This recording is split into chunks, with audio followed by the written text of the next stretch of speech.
Welcome back. This is our second lecture in our series on power generation, operation, and control. This lecture will cover the characteristics of power generating units. Here we have a picture of a typical coal-fired power plant, and you'll notice that we have a plume of smoke coming from it. Power plants that use coal tend to have very tall smokestack to put that plume up as far as they can up in the air. You have a lot of conveyor belts like this. What we're seeing down in here is probably the coal piled up and then pushed onto the conveyor to get it into the plant. There's always a lot of facilities to move the coal around. If it's a power plant that's located in very cold areas during the winter, they have to literally be concerned about the amount of moisture in the coal because it can freeze, and then you have problems with it jamming and things like that. So in any event, this is the most the popular type of generation of all the different generation types in the U.S. anyway is coal-fired. Now here we have the schematic of what we call just the basic boiler turbine generator. So we have a boiler. We burn fuel, coal, gas, or oil coming into the boiler. Produces steam, and there's a steam valve located right here. The steam valve regulates the amount of steam going into the turbine. The turbine then turns a shaft, and the generator produces power. Note that up to this point we call it the gross amount of power from the power plant, and this is the net power coming out here, because some of that power comes back into the plant to supply what are generally called auxiliaries: pumps, fans, grinding equipment if it's a coal plant. Lots of auxiliary machinery that has to be running in order for this whole process to be operating. There's a breaker right here. When the plant is sitting idle, that breaker will be opened, and all of these things will be basically standing still. There'll be no steam being produced. And you want to start the plant up, you have to take energy from the power system down into the auxiliaries to start the fans, the pumps, and so on and so forth, to get the boiler running, to pumping water into it and bringing coal and starting it to burn. And eventually that produces some steam, and they let the steam go through the valve to start this turbine spinning very slowly at first. And they do this whole process of startup. Takes many hours for a large steam plant like this. Whenever there's a large blackout and these units lose power, they lose all power, you have to be concerned, how am I going to be able to get auxiliary power? If I have hydro units, I can start them with no auxiliary power, and then I can use the hydro units to supply this power into the auxiliaries and then bring these units online. But it takes many hours. Once they're online, this is spinning. We measure the phase angle and the frequency on this side, the phase angle and frequency on this side, and we match them. We match the vector of the voltage on one of the phases here to the vector of voltage over here, and we match the phase. And when the phase of both is lined up and they're not changing rapidly, we close the breaker. And now the unit the steam can come more into the turbine. It can come up to full power output.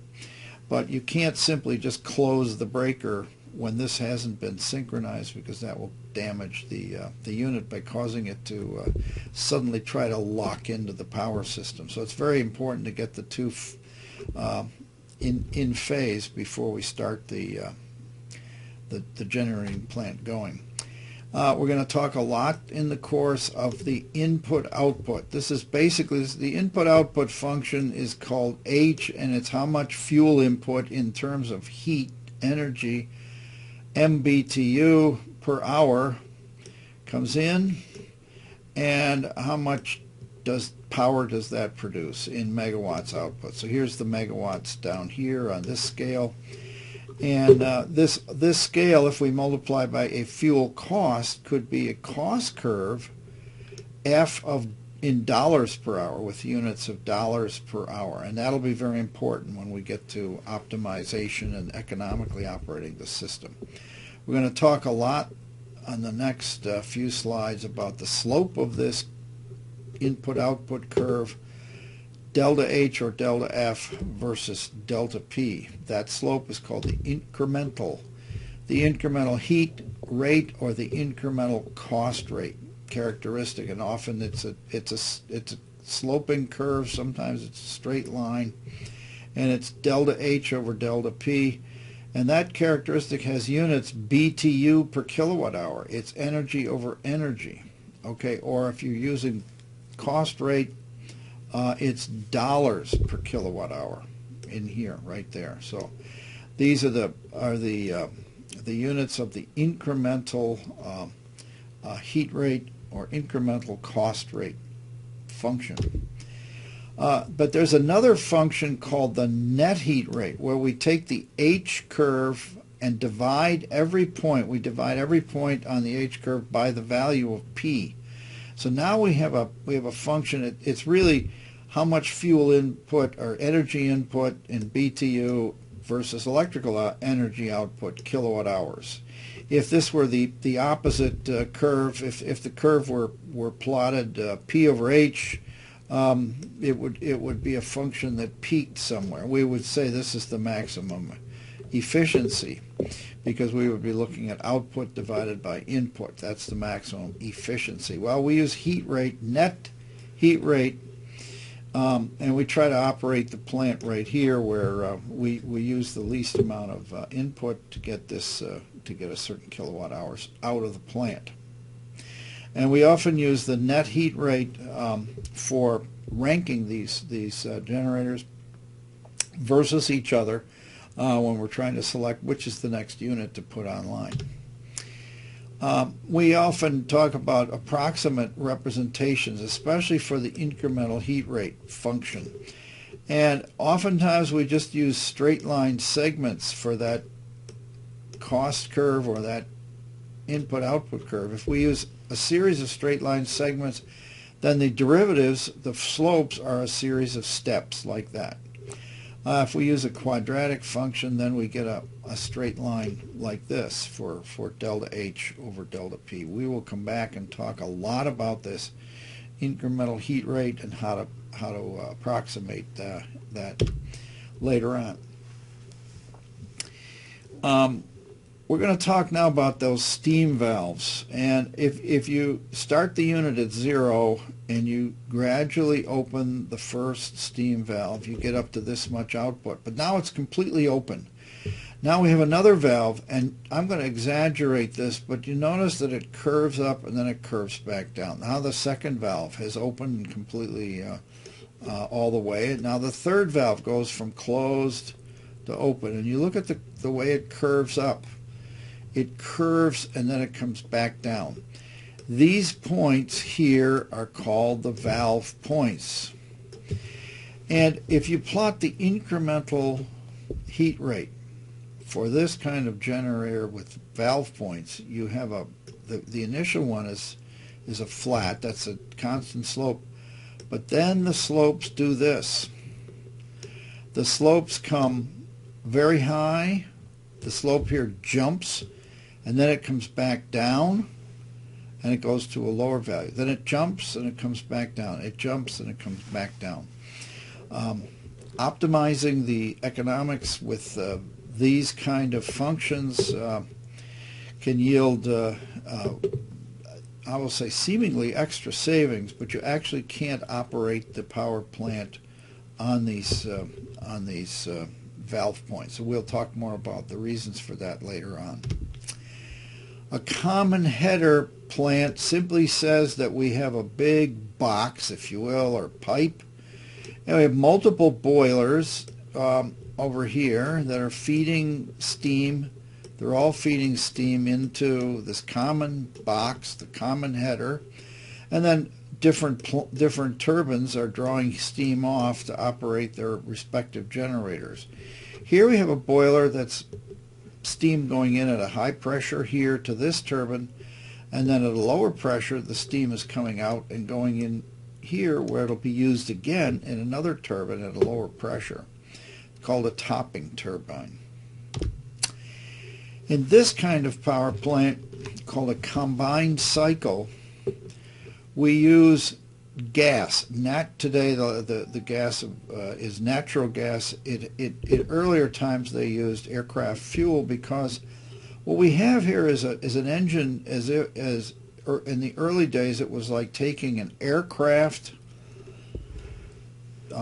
engine, an aircraft jet engine, and on the same shaft you put a generator, and then you put you pumped aircraft grade fuel into it and air.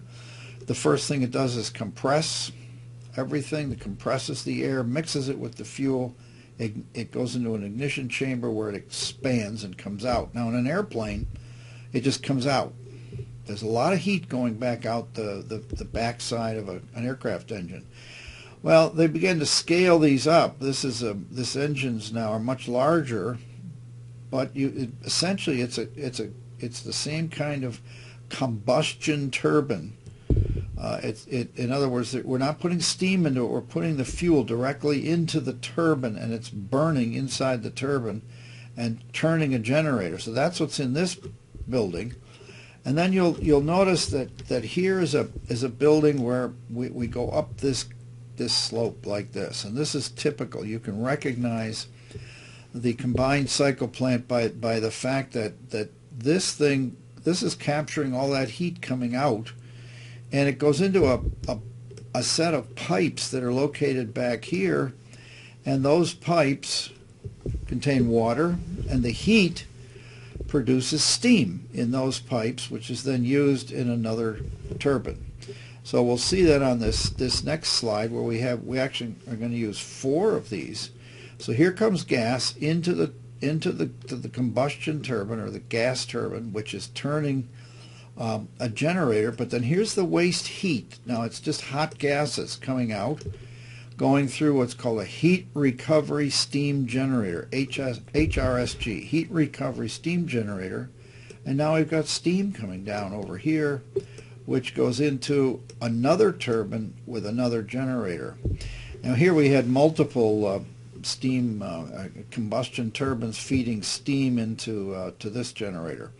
What is often done is to take an old generating plant where they had a boiler here, and then they took the boiler out and they installed these units up here, and the steam from the heat recovery units goes into the older turbine generating unit to generate power, and it results in a very efficient use of the fuel. These are much more efficient than the standard boiler turbine generating unit.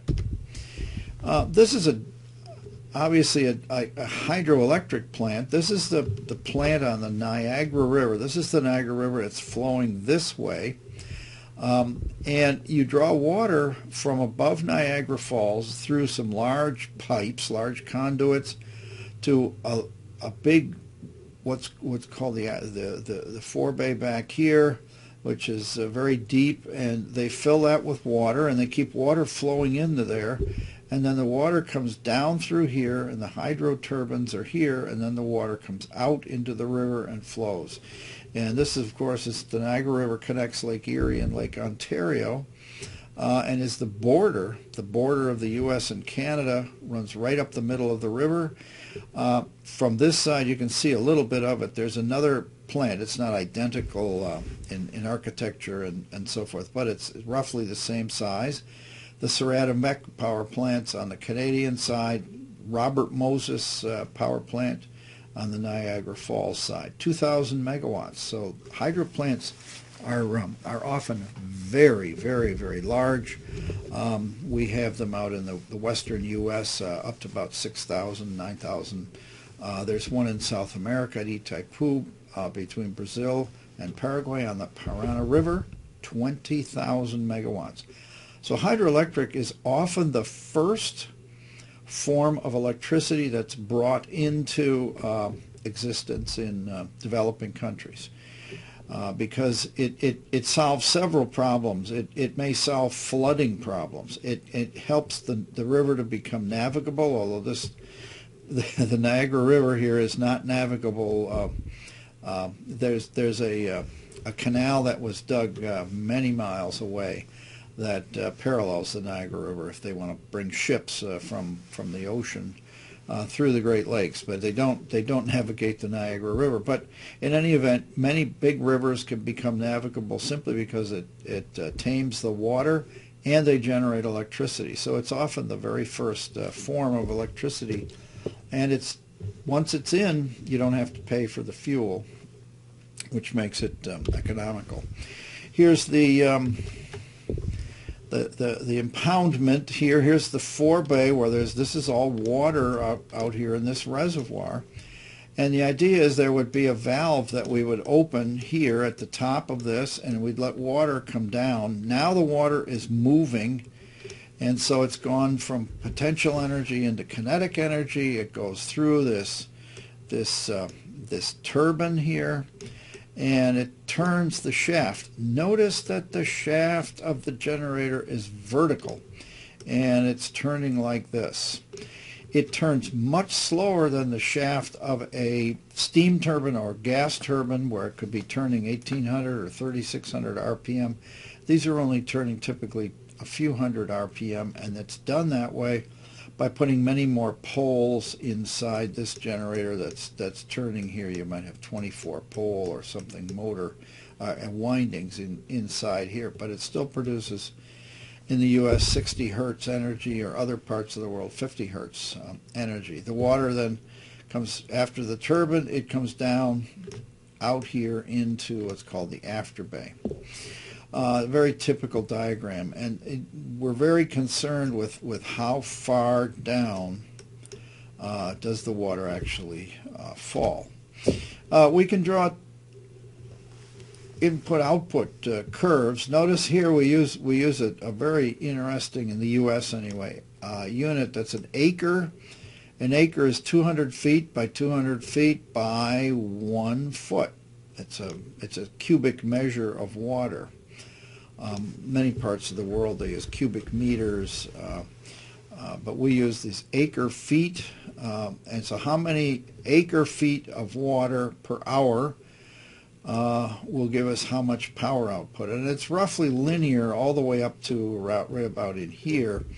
And now there are cavitation effects and other nonlinearities that come in and cause us to have to put more and more water through to get that next increment of power out of the unit. So another effect that we take derivatives of, we call it the incremental water rate. So it's acre feet per kilowatt hour, roughly a constant until we hit that linearity, and then the slope goes up constantly like this. So that's dq dp for the hydroplant, and we'll be using these curves when we're doing the scheduling of the hydroplants. The input-output curves for the hydroelectric plant with what we call a variable head. So if I take a certain volume of water, and I assume it's like this, if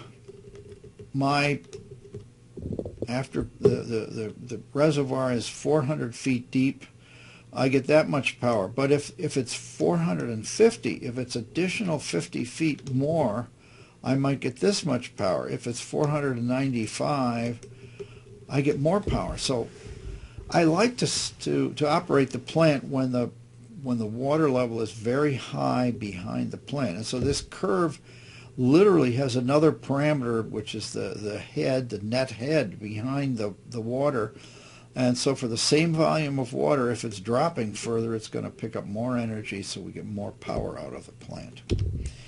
This is another type of generator known as a pumped storage. The idea being that I will use energy during high price periods of the day, and I will pump water up. and into a reservoir. Now this one is called Ludington, and it is built on the shore of Lake Michigan. It's in the state of Michigan.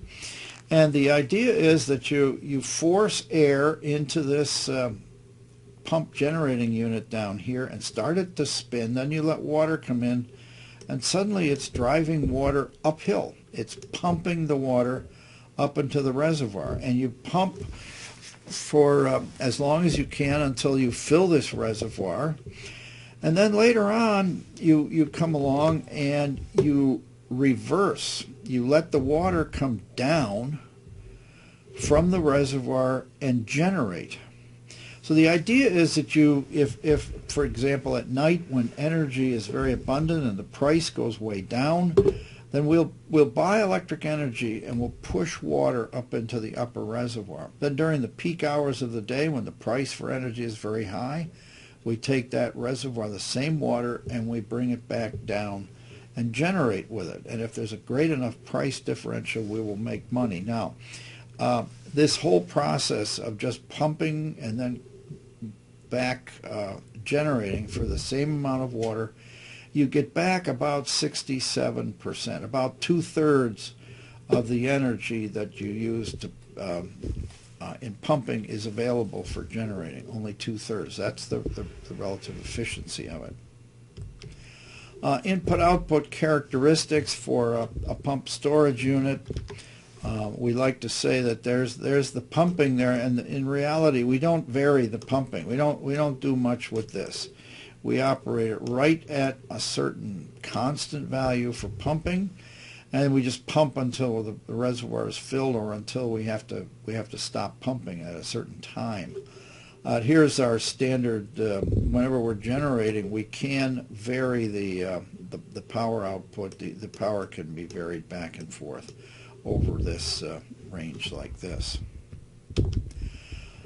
Okay, another new type of generation that's come along over the last 20 years or so is called wind generation, where we have this wind generator like this. And I took this picture at a wind plant in southern Minnesota, and literally there's a small circle around the base of the wind generator, and then there's a road that comes in, and they rent the road space and this small circle of land from the farmer, and the farmer can then still cultivate the rest of the field, but this part is being reserved for use of the power company, and the farmer receives an income for every wind generator that's on the farm.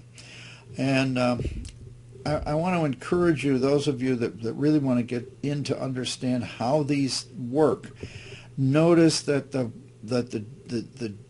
speed of the blades can vary depending on the speed of the wind, and therefore we cannot depend on the speed of the blades to provide a constant frequency for the output energy from a wind generating unit. And the way that we have to do that is that we have varying speeds, but we have constant frequency. So it's not like operating a synchronous machine where the frequency and the speed are locked into each other. Here, the speed can vary over quite a range, but the frequency of the electrical energy coming out is 60 hertz in the US, 50 hertz other places. I encourage you to get into some of the power electronics courses to understand how this works. So here's what we could call the input-output diagram for a wind turbine. There's a certain speed below which we don't try to generate. At the cut-in speed, we start to let the blades rotate.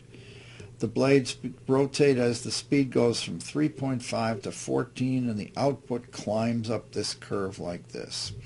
Relatively nonlinear compared to, let's say, some of the other curves that we've been talking about. But at a certain point, it's reaching the rated power output of the generator, and then no matter what the speed is, they adjust the blades to just keep the generator rotating and drawing that much power out of it until it reaches a cut-out speed that's called where it's so fast, the rotation is so fast that it could damage the wind generator, in which case now they rotate the blades so that they're not picking up energy from the wind, and they literally let it go to zero, and that's the way they handle it during a very high wind, high velocity periods for wind.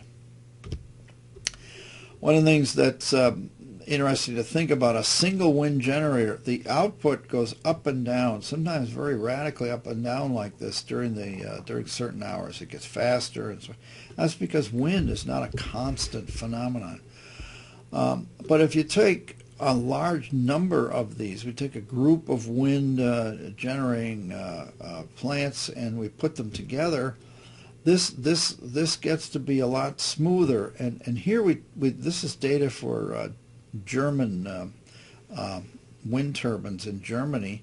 These are all the wind turbines in Germany, and you can look at it and you can then begin to plan and say, well, we can plan on roughly this much area during this period of the day and this much during another period of the day, and it tends to smooth out. You don't get this high variability when you have many wind turbines operating together, because certain places the wind will be blowing fast and other places it won't, but it tends to average out over a large geographic area. The book has tables that go for power plants from the size 50 megawatts all the way up to 1200, and this is basically heat rate BTU per kilowatt hour data for units from 100%, it's maximum output, down. So really each unit's numbers are in the row like this, and you'll notice that heat rate is lowest near the top, and then as you get back out, it's going up. Remember, that was a curve that looked like this, and oftentimes it stops right at the best point. So in these cases, here's one where it actually came and it came down and it went up a little bit. You notice this point here that it no, these are all smaller when they get to the peak of the unit. Okay, and so that gives you some idea of what these heat rates can be for large steam generating units. Here are the some numbers for nuclear, gas turbines, and then for various size steam units. Just because this is the kind of thing you've got to worry about if you're looking at the production cost. What are the maintenance? How many days a year is it down for maintenance?